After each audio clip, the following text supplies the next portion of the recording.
Welcome to NTD Newsroom. I'm Stephanie Cox. Tropical Storm Debby brings unrelenting rain to the southeast as it drifts off the Carolinas. Several states have declared emergencies.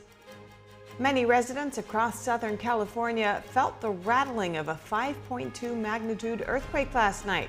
We have the latest. With Minnesota Governor Tim Walz joining the Harris campaign as her running mate, many are curious about his record as governor. We'll share what critics and supporters are saying.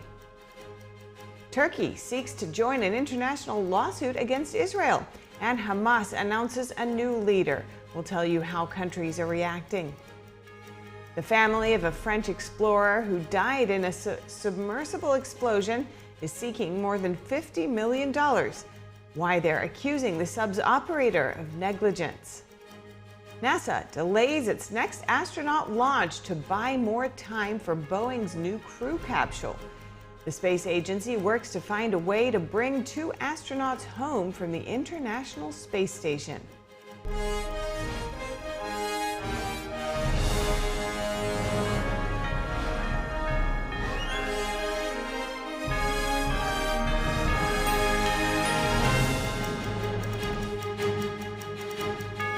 Tropical Storm Debby hovers over the coast of the Carolinas. It's pouring heavy rain while moving north. President Biden approved an emergency declaration.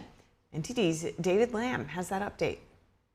Tropical Storm Debby continues to hit the U.S., now in the Atlantic, lingering over coastal Georgia and the Carolinas on Wednesday. President Biden approved an emergency declaration for North Carolina.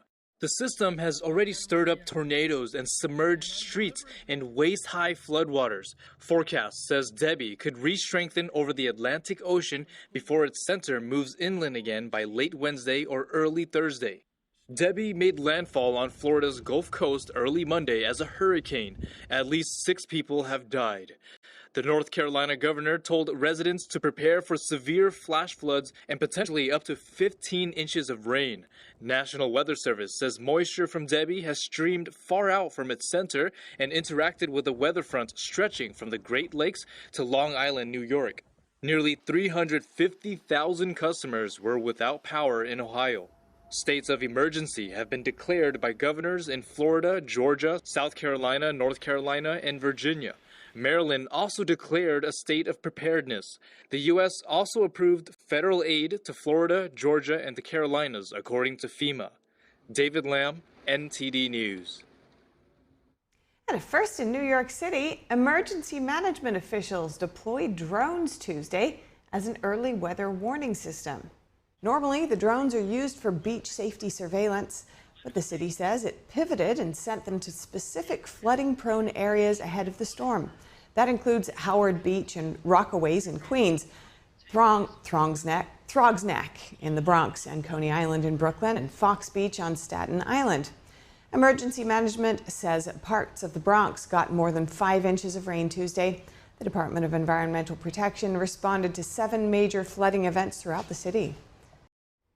A 5.2 magnitude earthquake hit near Bakersfield, California. Significant shaking was felt throughout the southern part of the Golden State. NTD's Christina Corona tells us more on the quake. We're here in Los Angeles, approximately 89 miles south of the earthquake's epicenter near Bakersfield, California. According to the U.S. Geological Survey, a 5.2 magnitude struck at 9:09 p.m. on Tuesday, approximately 15 miles southwest of Lamont in Kern County at a depth of about 7.3 miles. Residents in Ventura, Santa Monica, Orange County, Riverside County, and even as far as San Diego reported feeling the quake. By Wednesday morning, the U.S. Geological Survey has recorded over 50 aftershocks ranging from 2.5 to 4.5 in magnitude. Several lanes of the 5 freeway through the Grapevine area were closed for hours Tuesday night after a massive boulder fell onto the roadway just moments after the major earthquake. Caltrans removed the boulder around midnight, allowing all lanes to reopen. Fortunately, no injuries or damage have been reported. Christina Corona, NTD News, Los Angeles. VP and Democratic presidential nominee Kamala Harris has chosen Minnesota Governor Tim Walz as her running mate. Let's take a look at some of his record as Minnesota's governor. Sometimes life... Walz was first elected governor in 2018 and re-elected in 2022. His supporters say he's the right person for the job based on his record as governor. Many of his critics point to his economic record. Minnesota's economic growth under Walz falls behind the national average, according to information from the Bureau of Economic Analysis. Data from the Bureau of Labor Statistics shows his numbers on job growth since the pandemic are also below the national average.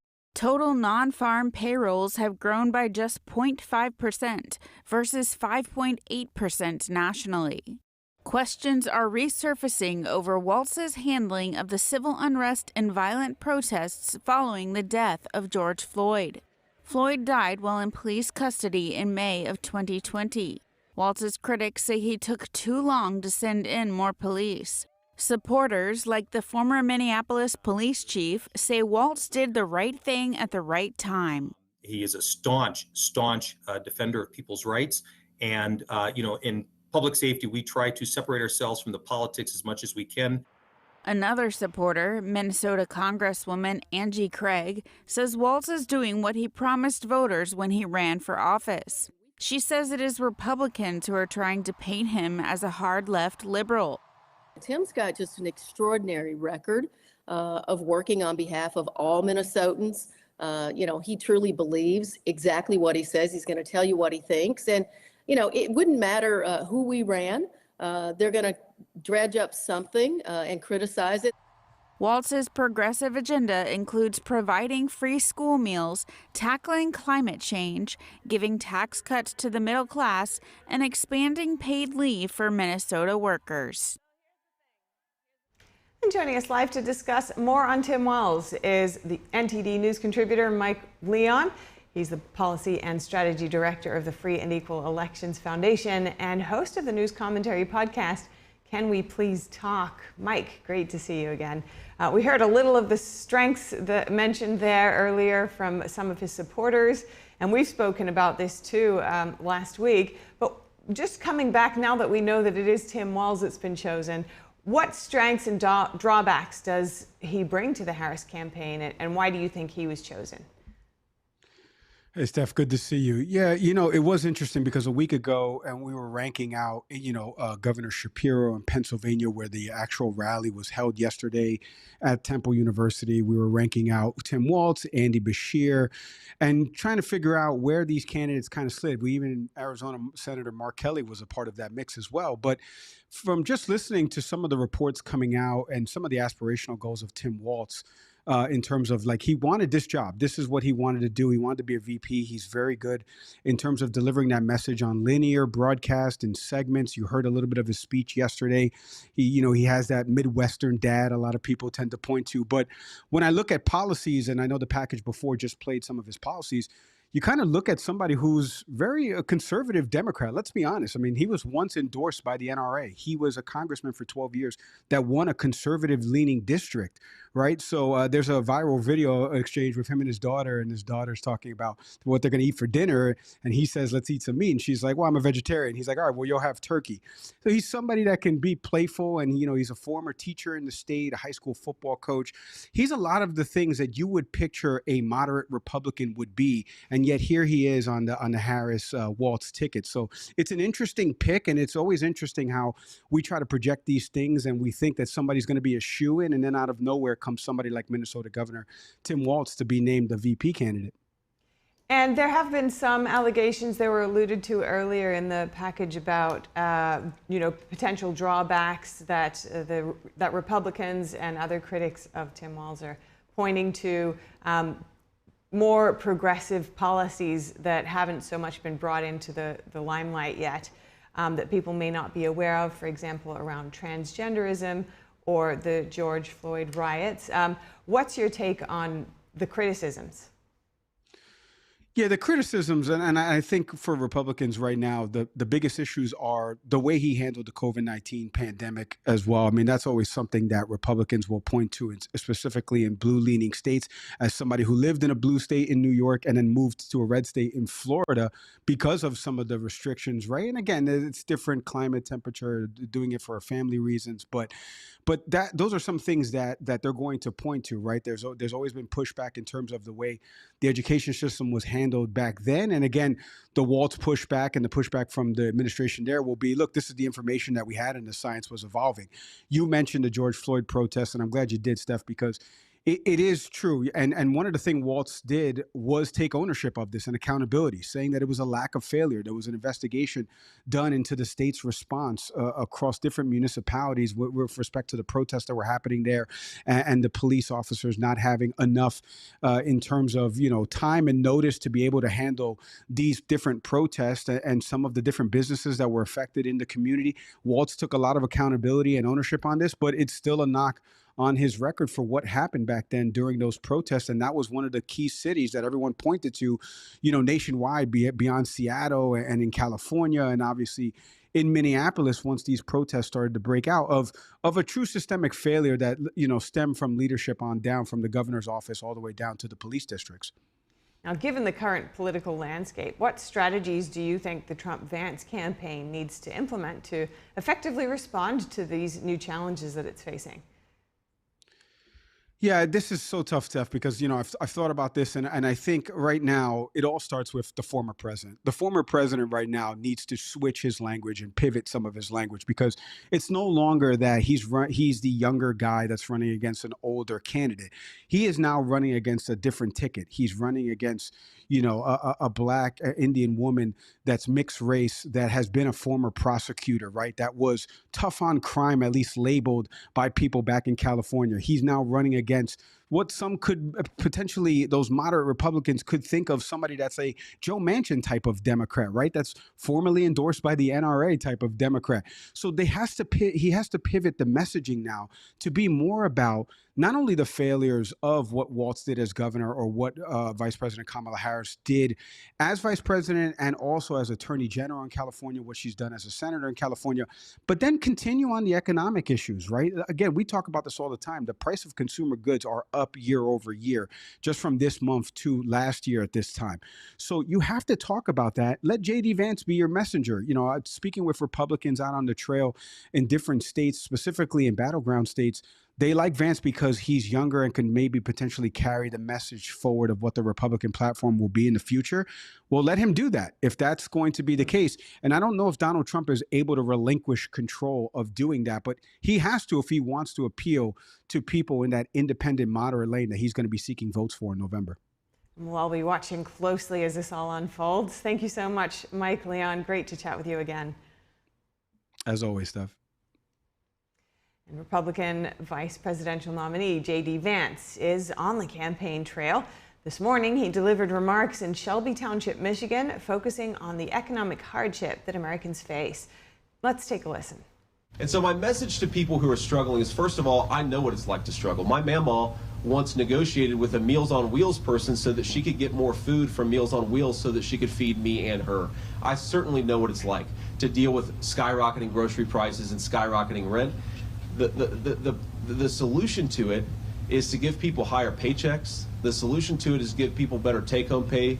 The solution is to unleash American energy so that people aren't going to the grocery and seeing that eggs are 50% more than what they were a year and a half ago. And unfortunately, a lot of people right now are working hard and they're playing by the rules, but they can't afford groceries and they can't afford rent because of bad policy in Washington, D.C. We promise that we're going to change that. Housing is through the roof, and housing is destroying people's savings and their ability to put a good house, put a good roof over their kids' head. So here's the thing. Why is housing so expensive in this country? Housing is so expensive in this country for two reasons. Number one, Kamala Harris pursued policies that raise interest rates, which make mortgages unaffordable for normal Americans. That's number one. And number two, we have let in 20 million illegal aliens who are competing with American citizens for scarce housing. You do those two things and you see the rent crisis that you see in Michigan and Ohio and Pennsylvania. It is a disgrace. President Trump and I promise we will fix it. It's simple public policy. It's just got to be smarter, and it's got to look out for American citizens first. My message to voters of color is very similar to my message to voters everywhere in Michigan, which is we want to redeliver peace and prosperity. And one thing that really bothers me about the left's narrative on criminal justice reform and a lot of their attacks on police is, again, that it is very often black voters who suffer the most when the police aren't empowered to do their job. We have got to change this. Nobody, black, white, or anything else, wants us to do anything other than lock up the most violent criminals. You do that, and you empower the police to do that, you solve a whole host of the violent crime problem, and voters of color, I think, benefit from that as much as anybody. And the family of a French explorer who died in a submersible explosion has filed a wrongful death lawsuit. They're accusing the sub's operator of gross negligence and seeking more than $50 million. NTD's Andrew Thomas has the latest on the suit. Paul-Henri Nargeolet was one of 5 people who perished aboard OceanGate's Titan submersible when it imploded in June 2023. Known as Mr. Titanic, Nargeolet had visited the site several times before. Attorneys for his estate said the doomed submersible had a troubled history. They added that OceanGate failed to disclose key facts about the vessel and its durability. They say that the French explorer would not have participated if the company had been more transparent. OceanGate CEO and co-founder Stockton Rush was also killed aboard the vessel during the implosion. The aftermath of the disaster raised questions about the Titan's unconventional design and OceanGate's refusal to submit to independent checks that are standard in the industry. The implosion also raised concerns about the viability and future of private deep-sea exploration. Andrew Thomas, NTD News. And turning our attention now to the Middle East, Hamas has named Yahya Sinwar as its new political leader, and Turkey is seeking to join South Africa's lawsuit against Israel. NTD's Fiona G has the latest updates and what they mean for the region. Turkey has requested to join South Africa's lawsuit against Israel in the International Court of Justice. The lawsuit accuses Israel of genocide of Palestinians in Gaza. Turkey is the latest nation seeking to join the lawsuit, behind Spain, Mexico, Colombia, Nicaragua, Libya, and Palestinian officials. It is now waiting for the court's approval. Turkey's leadership has been an outspoken critic against Israel's war in Gaza. Meanwhile, reactions to Yahya Sinwar's appointment as the new Hamas leader continue. On Wednesday, White House National Security Advisor John Kirby said, quote, "The man is a terrorist. He has an awful lot of blood on his hands. This guy was the architect of the 7th of October attacks in Israel, and some of that blood on his hands is American blood." A spokesperson for the State Department said Sinwar has always called the shots for Hamas, even before the death of former leader Ismail Haniyeh. Ultimately, it was Sinwar that had the final decision-making authority, as we could see throughout these negotiations, on whether to accept a ceasefire or not. So yes, Sinwar absolutely ought to be brought to justice. We believe that for his significant acts of terrorism. And we also think he ought to accept the ceasefire deal. The Israeli military's chief of staff called Sinwar a murderer and said that Israel is ready to hurt its attackers. The new Hamas leader is at the top of Israel's kill list. Some Gaza residents are also disheartened by the news. Speaking to CNN, they say there has been too much death and they just want the war to end.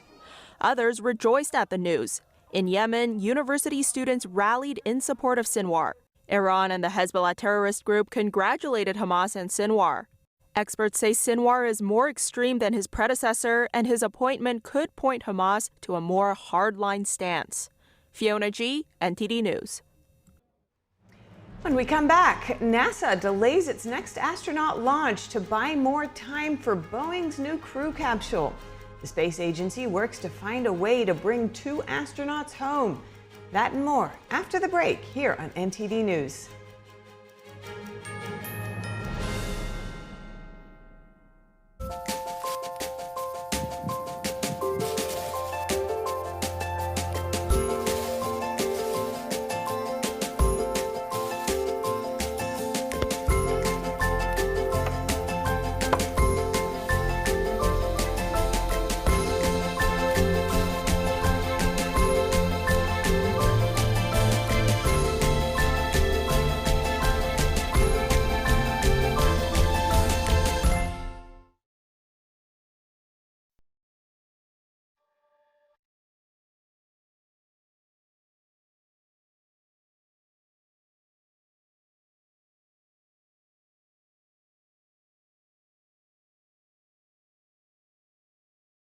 1 in 5 children worldwide are faced with the reality of living without food. No family dinners, no special treats, not enough energy to play. All around the world, hunger is affecting children's physical and mental health. Toddlers are suffering from acute malnutrition, which stunts their growth. Kids are forced to drop out of school so they can help support their families. Conflict, inflation, and climate have ignited the worst famine in our lifetime. And we are fed up. Fed up that hunger devours dreams. Fed up that hunger destroys joy. Fed up with the fact that hunger eats childhood. Help us feed the futures of children all over the world by visiting givetosave.org. For as little as $10 a month, you can join Save the Children as we support children and families in desperate need of our help. Now is the time to get fed up and give back.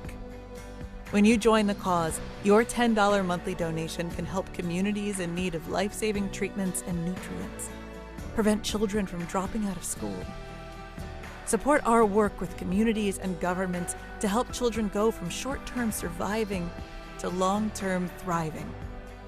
And now, thanks to special government grants, every dollar you give can multiply up to 10 times the impact. That means more food, water, medicine, and help for kids around the world. You'll also receive a free tote bag to share your support for children in need.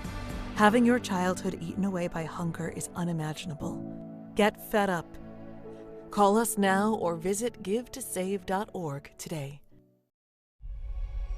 It's a painting that is peaceful. There's a lot of beauty in it. And you forget about whatever you might be worried about.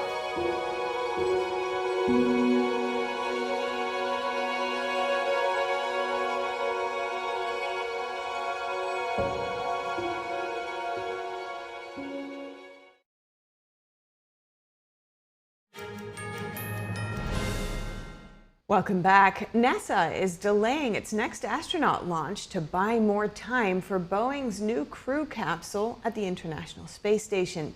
Officials said the delay will give them more time to analyze problems on the company's Starliner spacecraft. 5 thrusters failed ahead of Starliner's June 6th arrival at the space station. Helium leaks in the capsule's propulsion system also popped up. Starliner test pilots Butch Wilmore and Sonny Williams should have returned by mid-June. Now NASA is weighing all its options for getting the 2 veteran astronauts back to Earth, including a ride home in a SpaceX capsule. However, only 2 docking ports at the space station can accommodate U.S. astronaut capsules. Right now, both are occupied. And Disney's streaming service turns a profit for the first time, and drugstore chain CVS is downgrading its future earnings projections. NTD's Don Ma has those stories in today's Business Matters. All right, thank you very much, Steph. Disney returned to a profitable third quarter as its combined streaming business started making money for the first time, along with a very strong showing in theaters for the movie Inside Out 2. So operating income for the entertainment segment, which by the way includes its movie studio and parts of its television wing, nearly tripled to $1.2 billion. But there were some weakness showing in domestic parks, part of its experiences division that includes 6 global theme parks, its cruise line as well, and merchandise and video game licensing. So the company cautioned that the moderation in demand it saw at U.S. parks could linger for the next few quarters. Disney said that the decline in operating revenue for domestic parks and experience was because of increased costs driven by inflation, as well as technology spending and new guest offerings. But other than Disney, CVS Health chopped its 2024 forecast for the 3rd time this year and changed the leadership of its health insurance business, where it continues to struggle with rising costs. CEO Karen Lynch will lead the insurance segment, replacing Executive Vice President Brian Kane, who is leaving the company about a year after arriving. This is according to the health healthcare giant on Wednesday. Rising claims from the company's Medicare Advantage coverage have hurt CVS Health for much of this year. And it has contributed as well to repeated trimmings of its outlook for 2024. Medicare Advantage plans are privately run versions of the federal government's coverage program, mainly for people age 65 and older. CVS Health also said Wednesday that it has been hurt by a drop in quality ratings for those plans and pressure from Medicaid coverage it manages in several states. All right, Steph, that's all from me. Back to you. Thank you, Don. And next, let's take a look at the top 5 in the Paris Olympics at this moment and how they're currently standing. Taking the lead is the United States with 25 gold medals, followed by China with 24. In third place is Australia with 17 gold medals, and France in fourth with 13. Rounding out the top 5 is Great Britain with a total of 12 gold medals. Next, be careful if you have a portable charger. Tulsa's fire department recently shared a video of a dog that started a house fire. This was after he chewed on a portable battery. Lithium-ion batteries can explode and spark fires when damaged or even if they're just overheated.